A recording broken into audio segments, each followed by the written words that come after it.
All right, are we back? Yep, I think so. Hi, everybody. Welcome back to the live stream. Sorry about the technical difficulties. Thank you for staying with us. So, back to the market update. Bitcoin up, stocks down. Ha, ha, ha. Love it, right? But this is a type of environment where we're getting a lot of different types of volatility on a day-to-day, week-to-week basis. And you know what? In that kind of environment, there's nothing wrong with neutral. Nothing. As a matter of fact, I would call it an environment where you want to have capital preservation because it looks like there's a lot of P&L destruction out there. What's P&L destruction? Well, let's go through it. Smart money has been selling stocks since July. Q2 earnings report from Goldman Sachs reported massive selling or a massive drawdown in how much stocks they were holding on their balance sheet. So basically, the whole second half of this year, big players have been selling equities, shoring up their balance sheet with cash in case like an Evergrande happens. So this is QQQ, NASDAQ 100. That's your Facebook, Amazon, Apple, Google, Netflix. The yellow box, all right, is where the smart money has been selling to retail, okay? And in retail, crypto retail is a little bit more sophisticated than equities retail. A lot of FOMO in equities, particularly at the top. And QQQ, NASDAQ 100, is getting hammered. Now, my guess is the reason stocks are down, it's a combination of inflation, like natural gas went from $2 to $6. Inflation's not going away, scandal at the Fed, and trouble in the credit markets. Not to mention, at some point, Web 2.0 was going to get sold, and Web 3.0 and crypto was going to get bought. So this may be just that time. Now, let's look at S&P futures. And let's talk about what kind of damage could happen in equities. In other words, where could equities go before the Fed has to come in and save it with what is rumored to be a $5 trillion bazooka, right? So they've got $5 trillion queued up in case this gets messy. So at 4,057 up in the top right is the location of a Gann line I've been watching for a long time. And every time stocks hit that Gann line, okay, or go above it and then go below it, it really, really goes down. So S&P's got a long way to go to get there. It's like at 4,000. But if it breaks 4,000, it could go to 3. I've been talking about negative seasonals in October, and it looks like the negative seasonals are weighing on equities, but crypto so far is okay. Now, why is that? One thing I noticed on the VIX chart, VIX is the equity market fear index. And I noticed chart's very busy, but in the bottom right-hand corner, there was a big green up candle for fear for the month of September. And when I looked back all the way to 1998, every time there'd be a big green monthly candle, okay, there would usually be more fear and a bigger spike in VIX, okay? Sometimes really big, sometimes kind of big. But 1 month of fear usually leads to at least one more month of fear and big fear. Now, let's talk about what are the reasons why FANG stocks or tech stocks are getting hit and crypto's rallying. I think guys who are long or perma long all this technology stocks, Web 2.0, they thought they were clever and they got short crypto against their equities. Like, well, if the whole market goes down, crypto's going to get annihilated. So we'll just short crypto. Well, guess what? And this is very typical of uncertain environments, the one that Evergrande has created, right? In these type of environments, literally everyone loses money. So they were long stocks and stocks went down. And they were short crypto and crypto went up 10% and Bitcoin is up more today. So the big institutional players out there, they're getting destroyed. They're getting destroyed. And their problems with stocks are getting worse. If you look at the overall NASDAQ index, 60%, okay, 40% of that index is below its 200-day moving average. So NASDAQ or tech stocks as a whole, not just the big ones, but like the equity market's been falling apart for a while. You just don't notice it yet because those big stocks take up so much of that index. So these guys have got serious problems, right? I mean, if the Fed comes in with the bazooka, they'll be saved. But if the Fed lets it fall, if it just lets this Evergrande thing happen, and then there's the bailout, equities are going to get hammered. Now, this is the natural gas chart I may have alluded to earlier. So much for transitory or temporary inflation. Here's your winter heating bill. I understand this is materially worse in Europe. Natural gas in the United States has gone from $2.50 a unit to $6 a unit. Okay, shortages of electricity in China. Inflation is running hot. This is negative equities, potentially positive crypto. Now, as we've noted, S&P in red, thanks to my colleague Forrest, is going one way, and Bitcoin in green is going up. Now, according to our quant department, we have looked into, okay, check this out. We have looked into what happens when S&P is down and Bitcoin is up. So we looked at just one off on the left side, and then 2 days in a row, 3 days in a row, 4 days in a row, 5 days in a row. So if equities continue to go down and crypto continues to go up, let's say that happens 5 days in a row, Bitcoin could go up 10%. Normally, when stocks are down and Bitcoin is up, Bitcoin goes up around 3%. That's up in the top right. So there haven't been that many occurrences. Only been 4 occurrences where it's happened 10 times. Okay? Where, it's very, very rare that stocks and Bitcoin can diverge like this. But again, in this, it could be the grand decoupling. It could be people getting chopped to bits. Now, Forrest, to his credit, has come up with a really simple way to navigate this chop by coming up with certain zones. So, Forrest, you want to take away like what you're seeing here and how you're playing it?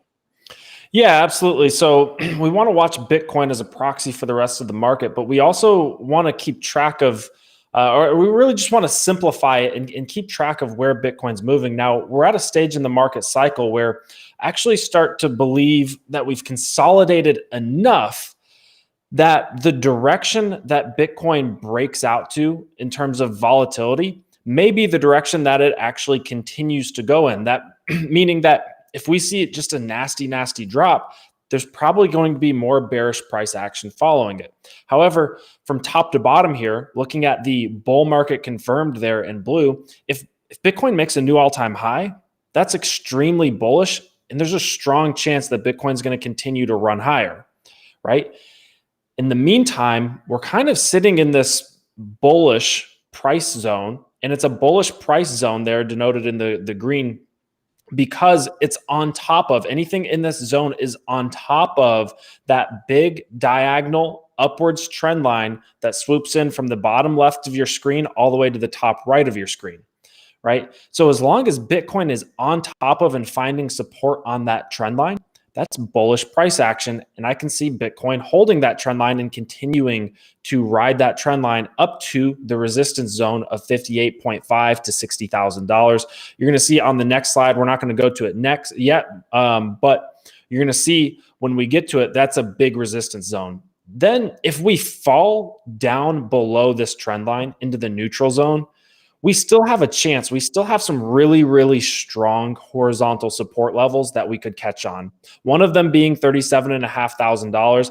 Another one, probably you could say $40,000. It's not on the chart, but we've recently seen, you can just imagine where $40,000 would cut through slightly above 37.5K. And that's been some pretty strong support in the past as well. And then Again, below that, we had our test between $28,500 to $32,500, where we ultimately wicked down to multiple times and tested multiple times after a correction. So even if we do fall down below this trend line, we're going to give Bitcoin maybe a chance or two to catch at 37.5 or $40,000, that strong horizontal level. But if it breaks down below that, it's going to look like it's probably going to head down to, below $32.4 thousand, maybe catching at 30, 29, 28, 29, 30. And if we break 28 to 30K, guys, we're probably in some sort of Rocktober, Black Swan event, where we could fall all the way down to 20K. Let's hope that doesn't happen, but we always have to prepare for the worst. But if we jump over to the next slide here, you're going to see just a more complicated version of the same chart. That's essentially these are built, these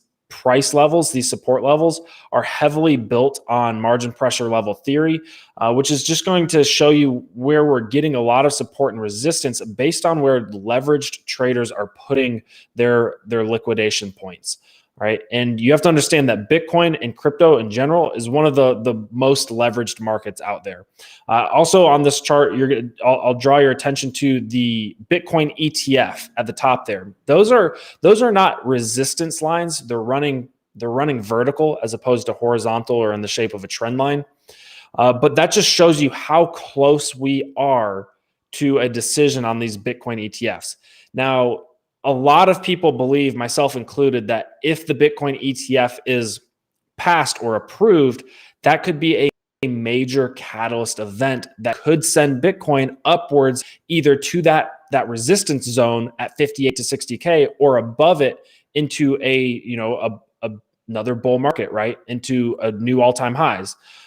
So I personally am preparing and expecting for some level of volatility starting around October 18th, 19th, 20th, when the decisions for these Bitcoin ETFs start coming back, either positive or negative. I would expect Bitcoin to react to that news with some level of volatility. In fact, I'd be extremely shocked if we just chop sideways and Bitcoin doesn't move at all after these are either approved or denied. All right. Thank you, Forrest. So the general idea on Bitcoin is that there seems to be a lot of support for it as an asset class during this recent disturbance period, right? So I don't know if you want to FOMO in at 50K, but it looks like, not investment advice, if you were hodling it, you should be okay, fingers crossed. Now on ETH, I'm looking at 3,052 on 3,400 and change. Okay. That's where the market cracked from back in May. And it's also a horizontal support point. Okay. If we go to Forrest chart, it looks like he's got some margin pressure levels around 3,400. Forrest, can we get to 4K? Yeah, so what you'll see on this chart for Ethereum is that Ethereum likes to travel very quickly in between these levels, right? Ethereum's heavily traded on leverage, and it likes to trade very quickly. So you're going to see that, between that 3XS, that stands for 3X short level, the red one, and the 2XL, right? The 2X long green level, we had consolidation and we were bouncing between those levels. But whenever Ethereum breaks out above or below these levels, it almost gaps up. Now, we know the crypto trades 24/7, so it doesn't really gap, but it moves up very rapidly to the next level or below to the next level below, right? So if we break out above 3,400, which you can see we're getting resistance at that level right now because of that margin pressure level, and they're keeping us down. If we break up above that, find support on top of it, Ethereum can get to 4K very, very rapidly. Now, the bearish case is that we could, potentially go back down to 3K very rapidly if this, continues to act as resistance. The good news is, for all you crypto and Ethereum bulls out there like me, we're resting under support. And I think resting under support is a topic that Bill's going to talk about later on. Right. So throughout this bull market, right? Every time something will come to a resistance point and just sit there below it frequently it's a recipe for an eventual breakout. Now, again, with what's happening in equities, I don't know that you want to be a cowboy. It's always nice to get on the stream and be positive crypto, especially when Rectember is happening in legacy and not in crypto. But one way I would look at it is if you're pressing resistance, but you don't back off, it can be a recipe for a move higher. Okay, so let's take a look at Solana. Solana sat underneath resistance at 150. Okay, it sat there, and then all of a sudden it popped through. So in some ways, layer one and other altcoins are actually starting to break out. They don't really like the sour equities price action. But if the Fed does come in with the bazooka, you know, there is reason for Solana to go back to 200. Now, conversely, because you're going to hear that a lot in this presentation. You know, if we wake up one day and oh my God, you know, Evergrande's defaulted and, you know, XYZ municipality in China is now out of business or is underwater or can't pay its bills because of debt default, you know, that's going to change crypto. But for the moment, Solana looking okay. Now, speaking of consolidating under resistance, AVAX. All right. So I know you all like AVAX. All right. I know there's a lot of people out there. And folks, we're headed for altcoin overtime. So we're not going to hold you to it. We're not going to feet to the fire because it's October. But hit that like button because altcoins are coming. All right. Starting with Avalanche. Avalanche just sits there underneath 73. So it stands to reason that if ETH breaks out, say above 3,500, you know, AVAX could really punch through 73 and go higher, right? I know it's a little bit overdone and probably overliked, but it's not backing off. Speaking of not backing off, REN, okay, interoperability, Polkadot universe. This is one of our AI's favorite coins. You know, Token Metrics as a firm really liked this coin back in 2020, and now it's starting to move. And I'm getting a sense that they're buying any dip that they can get a hold of in the interoperability space. So as long as whatever's going on in legacy and in the macro world isn't destroying crypto, people are buying these kind of coins, right? The level to look at in REN is $1.23. Okay, Luna, we talked about this bouncing through 35, okay, and then it takes off for 46, and now at last I saw it was at 48, probably headed for 53. I can tell you not to FOMO in, but I don't think anyone will listen because of how this thing is moving. You know, 53 is the next stop. It's an object in motion, right? Bill, yes. If you go back to that chart, this is something that I think I picked up and learned from you was look at on Luna, that expanding volatility where it starts consolidating and then makes a higher high, then a lower low, then a higher high, then a lower, almost a lower low. But the volatility just starts increasing before it just rips. I think it was you that I picked that up from, but I mean, that's crazy how the volatility just starts winding out like that. Right. During the QE era, the expanding triangle like this, any type of, you know, thing where you get higher high and lower lows, or just generally speaking, it's just like winding up that spring. You know, that's why if it's a neutral, if Bitcoin and Ethereum are stable, you know, you have to really look out in coins like this, right? You know, Axie Infinity, $130 was resistance. Okay, it's sitting there and it's now support. Now, the next GAN level I have is at like 250. I have no idea if this can get there.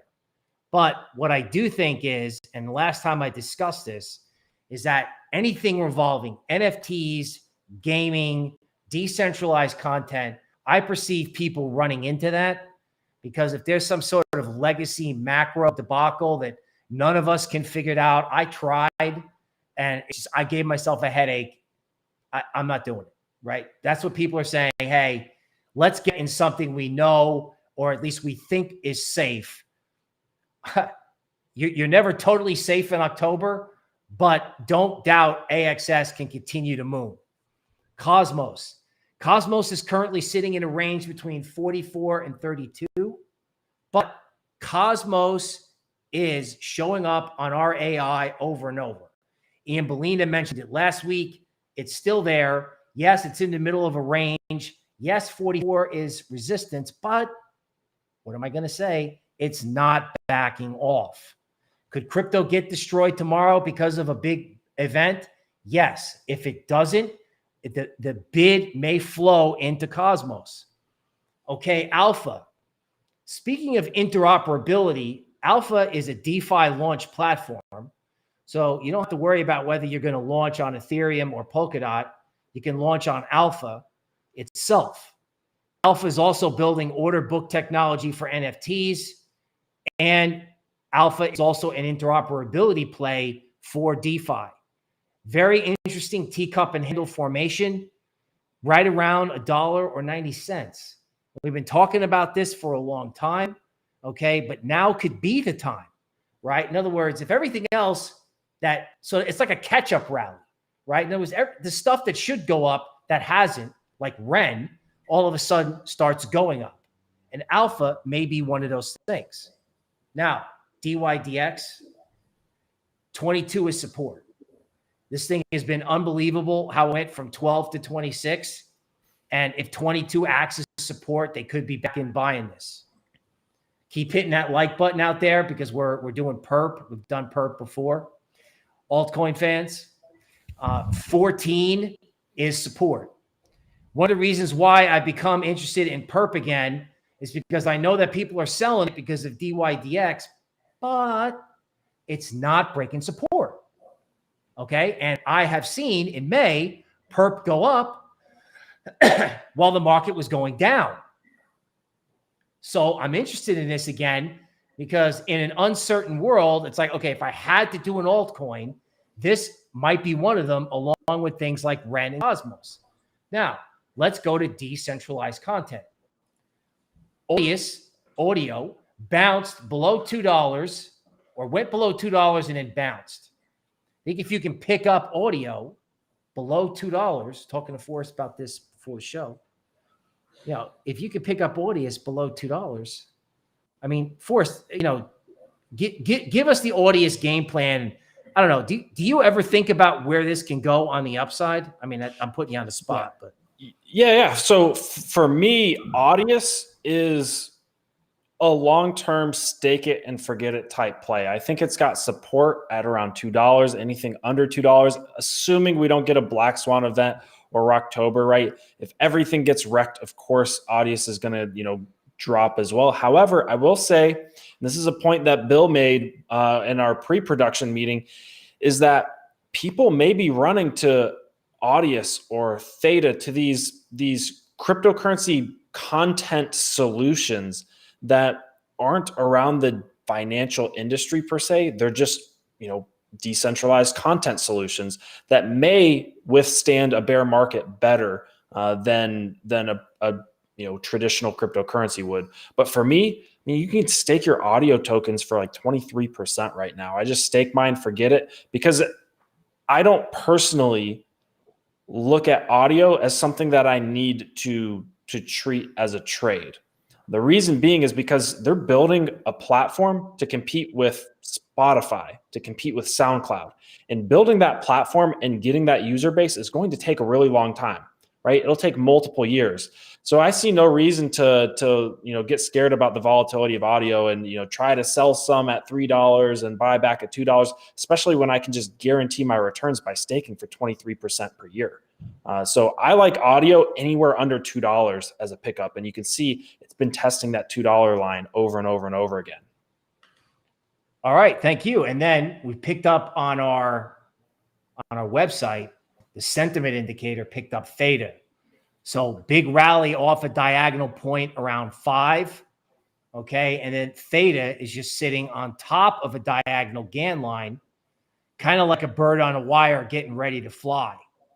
I mean, THETA was up at 15, and in September it was up at 10. All right. Crypto, if it's stable, can have these like sector rotations, I think. Right. So, I mean, obviously, if something terrible happens, and I went on and on about that, yeah, okay. But where could the long opportunities be in altcoins? Right. It could be in things like THETA. All right. Now, this is Forrest's famous chart of total crypto market cap. So let me just talk about some things in general that we've learned, and then I'll let Forrest just like give you some details about this chart. So regarding Evergrande, we've heard that the Fed is sitting around with a $5 trillion bazooka. We just don't know how low equities have to go before they come in. We've also heard that there are big players buying Evergrande debt, betting that the People's Bank of China is going to have to bail that out. We've also seen a report that Goldman Sachs said the problem is not Evergrande in China. It's $9 trillion worth of debt from the cities, the municipal bonds of, the different cities and municipalities in China. So Evergrande could trigger something big. So there's a lot of balanced news and a lot of confusion. Why am I telling you about confusion when you came to me for clarity? Because it's okay to do nothing. Because as Forrest will tell you right now, crypto is a lot closer to fair value than equities. And Forrest, give us the details of this chart. Like, what would you be doing on a downdraft based on this chart?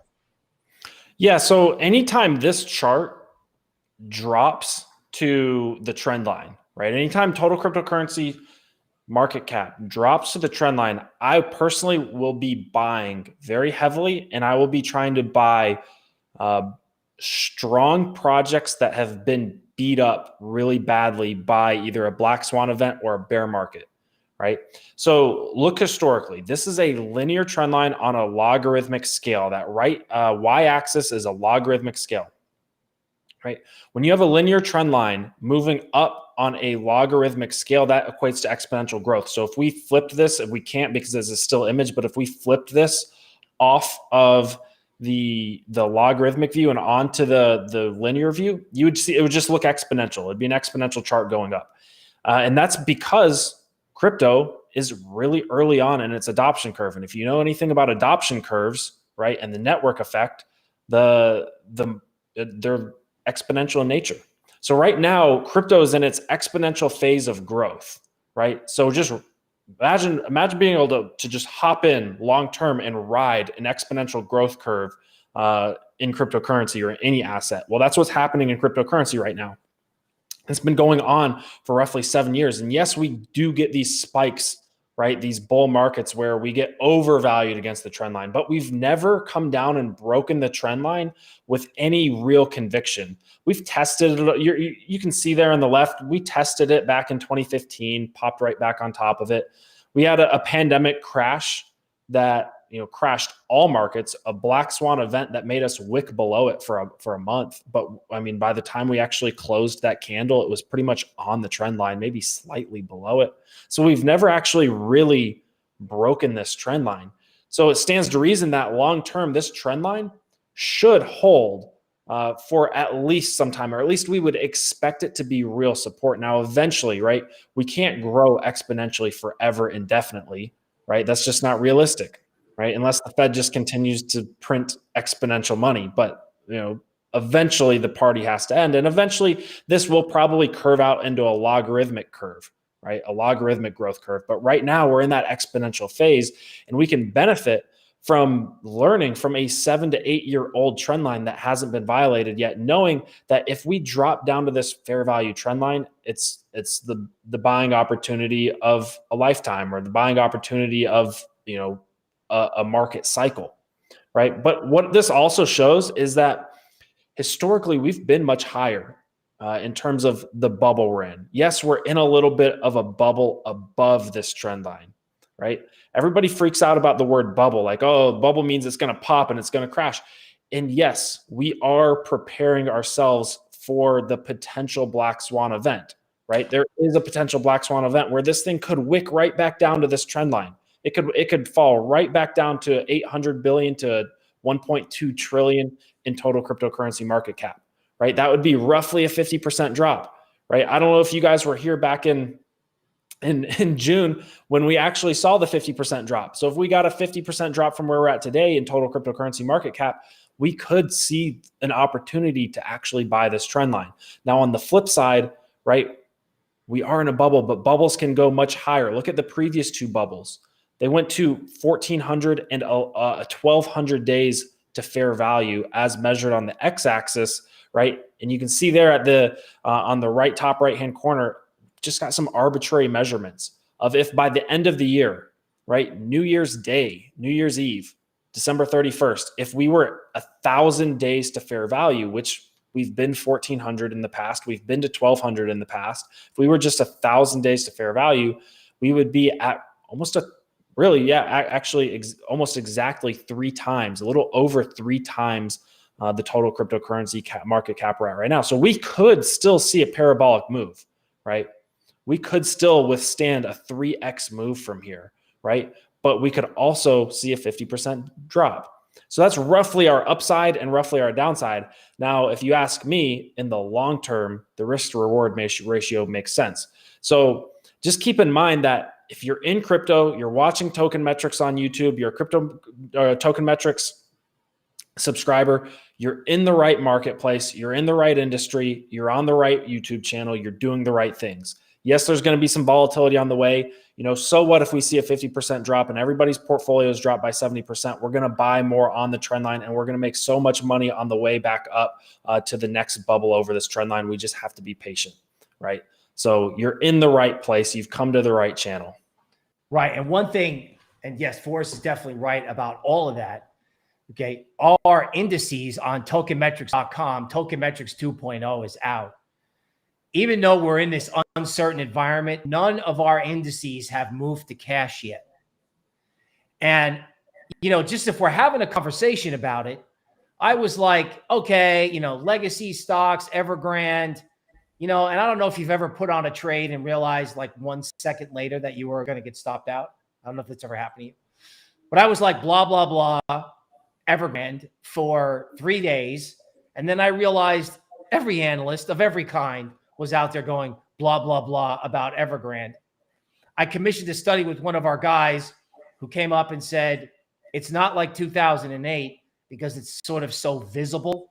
What happened in 2008 with Lehman Brothers, it was so confusing. Nobody knew what was really happening. So I said to myself, I was like, I wonder if the Black Swan, the unexpected event, or Rocktober actually meant you woke up one day and Bitcoin was at 100K. Now, I want to be neutral. I don't want to be like, oh, this is the guy that was super bearish last week. Now he's talking about 100K. I know that doesn't sound great on YouTube, but what I want to say is it's okay to be neutral. It's okay to see how it plays out. If you look at this chart, it would be a fantabulous buy if it cracked, but you have to have the cash available to do it. Or if you went with a breakout near the Bitcoin ETF decision. I think that the Bitcoin ETF decision is interesting because, frankly, they don't want people in DeFi. They don't. They're against stable coins. Coinbase had to abandon its just simple time deposits for stable coins. So I'm almost to the point where the SEC might just say, all right, if people are going to do crypto, we want them to do a Bitcoin ETF that has a legacy futures contract inside of it, right? That's how people want to do Bitcoin. Great. They won't have actual crypto. It'll be a legacy stock market futures product. But obviously for us, that would be enormous because the amount of capital that would flow into crypto would be, enormous. All right. So going back to full screen here for me, taking this off PowerPoint, let me see if I can be a brave live stream host, pull my chart program up, and let's try to take some questions. Definitely appreciate our audience. Guys, please hit that like button. That helps us with YouTube. It helps our small company get bigger. So hit that like button. And let's see if we can find some questions. Yes, somebody is saying, yeah, Bill just said it's going to 100K. No, Bill said it could go to 100K. Nobody get too excited. Darren, I love you out there, but nobody get too excited. I don't want to be too bullish or too bearish. What I want to be is ready to pounce on the opportunity that comes out of this P&L destruction environment. Please share your thoughts on Hex. Wow. Yeah, so I'll speak on Hex briefly. I don't have a chart to share with you, but I watched a really, really good breakdown of the situation with Hex right now. And it made me not want to touch Hex. Like I get why people buy it. Like I understand, like it's and the people that bought in early probably got fantastic returns, right? Unless they're staking for multiple years and have it locked up. But I saw something that was talking about the liquidity for Hex, right? It's because it's ultimately really only traded on DEXs. The liquidity for Hex compared to the 10 to 20 or so top Hex holding accounts. Basically, if any of those top 10 to 20 accounts decided that they wanted to take profits, it would destroy Hex's price by like 90+% because there's no liquidity whatsoever for Hex on DEXs. It's all just like staked up, right? So that can be good on the upside. You know, low liquidity can help the number go up, right? It can make price sensitive to going up. However, when the music stops and when people decide that they want to take profits on their liquid Hex, it's going to be really ugly. That's my understanding of the situation. That this thing is like a ticking time bomb that, you know, it can drop very, very rapidly due to the lack of liquidity. But if you want to play the musical chairs game, I mean, that's a completely fine strategy, right? If you want to play musical chairs, go for it. Okay, so looking at the Hex chart, very interesting point that Forrest makes. You know, I know we talked about hanging out below resistance, but this has a little bit of a feel of head and shoulders top to it. Okay. One of the things that you'd have to be ready for in Hex, because it went straight through 25, is you'd have to be careful of it breaking, failing at 50 cents and dropping to 25 cents, washing out the people who came in late. So what I like to tell people with these small coins is ask yourself, has the easy money been made? Novogratz is long Luna. And he even got on Twitter and was like, hey, before you FOMO into this, has the easy money been made? Now, if this thing took out 50 cents, so nobody thinks we don't like Hex for whatever reason, the next level in Hex is 80. So if it takes out 50, that's where it can go. All right. And that is Hex. Yeah, 100%. I mean, Hex, the way it's built and the way it's designed for the number for the price to go up, and people stake it and lock it up for long periods of time. So it could, I agree with Bill, it could absolutely explode to 80 cents. Maybe it goes big. Maybe, who knows? Maybe it, becomes number one or number two cryptocurrency by market cap. But I'm telling you, when people, there's not any liquidity. So when people decide they want to take profits out of Hex, it's going to be uglier than other cryptocurrencies, is what I can say from my understanding of Hex. All right. Somebody was asking for us about Zed Run. Is there a Zed Run update? Yeah, so I think they're having an event with NASCAR. They're launching some NFTs with NASCAR. I need to double check. I saw the headline, didn't get to really read into it. Zed Run, I think, is just a fantastic project in terms of diversification. So if you can afford a Zed Run NFT horse that is desirable to be bred with, you kind of get like a couple of benefits in terms of diversification. So one, you're diversified into NFTs in the NFT space. Your underlying asset that the Ethereum is, or that the asset is priced in, the NFT is priced in, is Ethereum. So you're kind of maintaining, being long on Ethereum while owning a Zed Run horse, because if Zed Run does well, it could increase in value in terms of Ethereum. Now, if Zed Run doesn't do well and, the Ethereum rips to 10, 12, 15K, you could be losing some of your Ethereum, your hard-earned Ethereum while being in there. However, if you can afford a horse that is desirable to be bred with, and you can earn those breeding fees monthly, you're talking about some serious monthly cash flow coming from it's essentially passive. It takes 5 minutes to breed out your horse, once a month, right? The other thing is there is a rumored airdrop for Zed Run. I don't have specific details. I think it'll be just for Genesis horses, Z1 through Z9. But I don't have confirmation on that. That's just a rumor that I've heard. So yeah, potential airdrop there. And guys, if you have been following token metrics for a long time, we do a pretty good job of getting into a lot of the big airdrops. I know we've got several customers that made at the price DYDX launched at, which was like $12, like $50,000 and $60,000 in airdrops. Right. And now DYDX is over $20. So if they didn't sell that airdrop, we're talking about airdrops of six figures, which is absolutely insane. So yeah, definitely keep an eye on that one.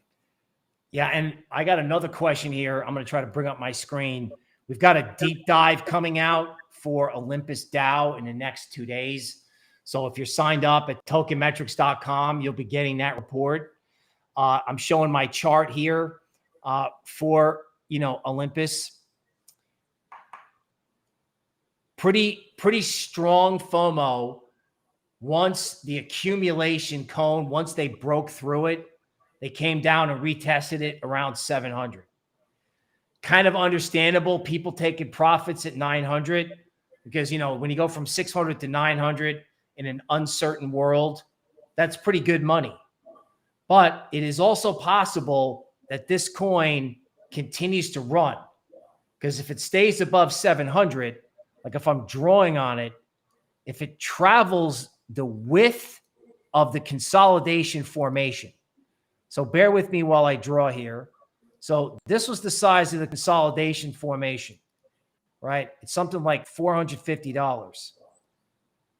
$450 higher for Olympus is like 1,200, 1,171. So Olympus was like wind it up for a while. It was kind of almost the bigger the base, the higher in the space. So I don't know if this is overvalued. I'm really looking forward to reading our fundamental report. Just got it into production, coming in the next 3 days. So if you're into this, please join Token Metrics and get that report. All right, let's see if we got any other questions here. Somebody's sitting pretty in home, Mateo. That's good. NFTs seem to be doing better than a lot of altcoins. Do you see that continuing? So that's a really good question. Now, I'm pretty sure Forrest just kind of gave you the rundown with Zed Run, but I'm sure he may echo what I'm saying, is that we have another report coming out on the correlation between art and stocks. And safe to say, ironically, in turbulent times, art holds its value better than equities. Now, does that mean that you should FOMO into an NFT that you heard about at a barbershop? No. But people are sick of altcoins going up and down 90%, and interest in NFTs, I don't know. Forrest, give us a sense of what you're seeing in the NFT landscape. Is there any truth or no truth to what I'm saying here?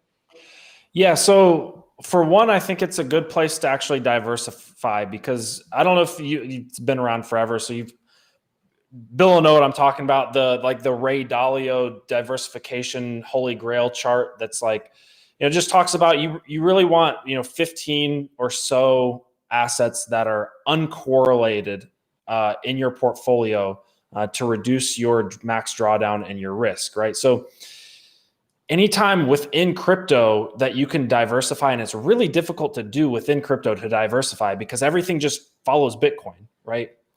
Just at different magnitudes, right? If Bitcoin drops 5%, an altcoin might drop 15, 20%. If, Bitcoin pumps 5%, some altcoins might pump 20, 30, 40, 50%, right? So there's a lot of correlation within the crypto space. So anytime you can step into like a side pocket of crypto that might not be as correlated, and the more innovation that we actually see in the crypto space, we're actually going to see more of those side pockets, those side narratives like NFTs. Anytime you can I'm not saying FOMO into all NFTs and just, spend all your ETH on or all your Solana on NFTs, right? It might be, if you're that person that has the funds, right, has the money to afford a blue chip NFT, it may make sense from a diversification standpoint to get some sort of a blue chip NFT, whether it's a CryptoPunk, a Bored Ape. There's other really good NFTs too that are pretty blue chip that aren't that expensive. They might be in the $1,000 to $5,000 range, which is still pretty expensive. But if you're that person that has a portfolio that it makes sense for, it makes sense as a diversification measure. It can also act in a weird way as like a leveraged Ethereum long, because what you'll see is the price floor on a lot of these blue chip NFT projects, CryptoPunks, for example, just continues to rise. So you buy a CryptoPunk for 20 ETH, and then if it does well later on down the road, it's eventually worth 40 ETH, right? So you've essentially had like a leveraged long position on your Ethereum. However, it can also work in the reverse. What happens on a leveraged long if things come crashing down, right? If the NFT project doesn't do well, you're not only losing value in the NFT, you're losing value on your underlying ETH. Like your NFT is going to be actually worth less ETH, right? So I kind of think of blue chip NFTs almost as like a leveraged long position that it can swing both ways, but you've just got to make sure that you're in a really good project and not 100% allocated towards NFTs, right? It makes sense for some people as a diversification measure. Here's an idea for NFTs. Value investing. Like if they shake this market up, there may be cheap plays out there. All right. So it may pay, like, Forrest covered the high end stuff, and that's all true, but it may pay to keep an eye on really low price stuff or stuff that's in the mid range that may decline. So you may get the dip, and it may pay to actually do value investing in NFTs. Now, shame on me for forgetting this, but I did see a couple comments for DOT. Okay. Looks like Stephen Campaign put in DOT as separate messages for Polkadot. I hear you, man. So interoperability, Polkadot, right? What's it doing? Forrest was talking about the expanding ranges before. Polkadot is the diamond formation. Right? Now, let's talk about diamonds. First of all, when you get a diamond, you can get false breakouts in either direction. So if it breaks down, it can turn around and go back up. The most important thing about diamonds is whichever way it genuinely, truly breaks, the move can be huge. Absolutely huge. So, if there's a debacle, Polkadot could go back to 16, or what I think could happen is, there could be a down trade where Polkadot, say, goes to 22 and then turn around and rips to go to 60. So if you get that flash crash, right? Because it's really hard, right? I just looked at crypto now, and everything was looking good, like it was going to go green, and now it's all coming off again. It's ridiculous. So if you got the dip in DOT down to, say, I don't know, below 24, and then it starts to turn back up again with the diamond, that's where I'd be going with it. So in DOT, it's a little bit of a different play where I don't know if I would necessarily buy the sharp dip. I would let it dip, and if it came back, go with it, right? Because it is diamond formation. So we got about, I don't know, 2 weeks until DOT gets to the apex of the formation. So we'll see what happens. But interoperability, Polkadot, assuming a stable market. Assuming a stable market. Now, somebody else was asking about the graph. I'm not going to pull up the chart, but I did want to let you know. I took a look at it, and unfortunately, it looks like the graph is trapped between 60 and 80 cents. I really wanted to like the graph, okay? But I can't. It's like DeFi. Someone's asking about SNX, UMA. All this Coinbase DeFi stuff looks sort of stuck. Now, I'm going to try to pull up DeFi perp here. And of course, again, I'm sort of putting you on the spot, but you know, is it that DeFi is caught in this regulatory like malaise? Like, why does DeFi feel dead to me? Is it because I'm looking at legacy too much, or you know? Yeah. It could be what you're talking about, where people are a little bit afraid of it, of regulation stepping in, but also it's kind of not the flavor of the month, right? It's crypto, like you talked about, goes through these macro cycles where we cycle through different use cases and different narratives depending on where depending on a lot of factors. But yeah, DeFi just is kind of in this off cycle outside of the derivative space, right? All the action right now is on DYDX, perp, injective protocol, all these perpetuals platforms and protocols. And even those doing really well have helped some of the DEXs pump a little bit. Uniswap, even SushiSwap got a little bit rescued by DYDX and perp doing so well. But like Aave not performing super well, just kind of DeFi, and even Chainlink seems very undervalued at $26 or whatever it was trading at today. Actually looking to scoop a little bit of Chainlink here and there. I've been trading it a little bit, but yeah, it's just DeFi does feel dead. I rephrase that because people are gonna quote me as saying DeFi is dead. I'm not saying DeFi is dead at all. It's been a little bit inactive lately. Right. The word I would use is dormant, right? In other words, if you look at UMA here, I mean, it's just doing nothing, right? Now, one of the things I think that's interesting about DeFi in general, yeah, it's at resistance. UMA isn't doing anything. Synthetics broke my heart, right? Now, but one of the things about this market that you maybe have to keep in mind is that sometimes when stuff's dead is sometimes when maybe you take a look. Because let me ask you something. What happens if there's a problem in the legacy finance system? Could there be a rush back into DeFi? Could the interoperability and DeFi trade pick up? Like, is DeFi a possible safe haven? I mean, why do you think the Chinese banned crypto in the middle of the Evergrande scandal?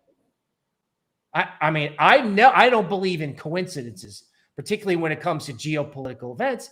They're trying to stop capital flight out of the country.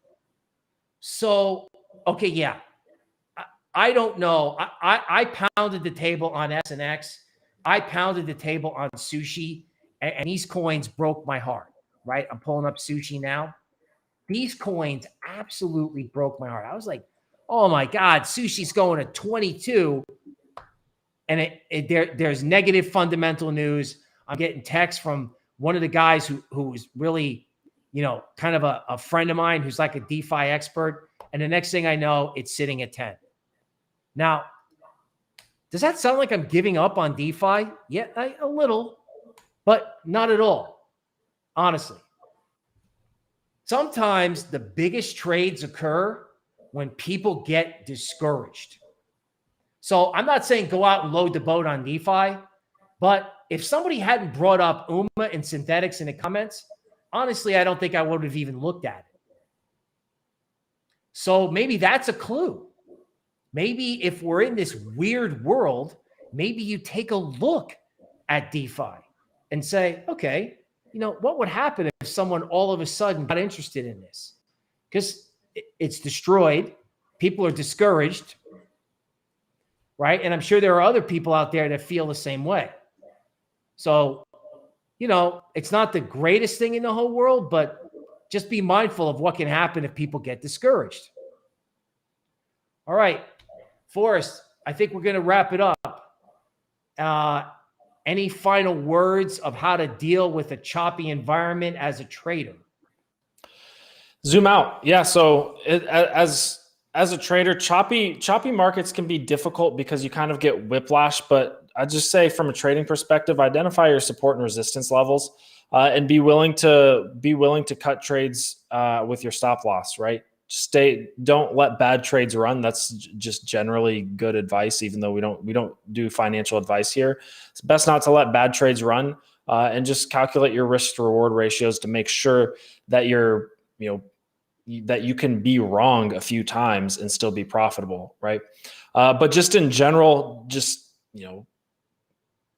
zoom out. Remember the total cryptocurrency market cap chart that we showed, that in general, we want exposure to crypto because it's an exponentially growing asset class, right?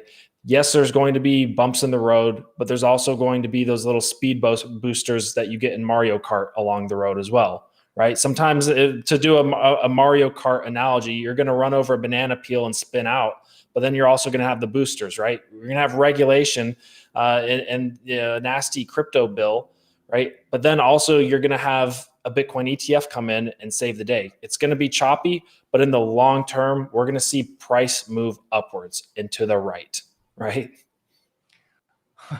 Funny comment here. Somebody says, buy the dip in Facebook. So that reminds me of what my message is parting from the stream. Folks, in October, with events lurking, you got to almost treat every day as a new day. Every day, something different could happen. So flexibility, cash, the willingness to maybe take a trade, but put a stop in. So it's not investment advice. It's keeping you from P&L destruction or capital preservation. Friends, this is Bill Noble on behalf of my co-host Forrest. We are from Token Metrics TV. We will see you next week. Thanks for being with us.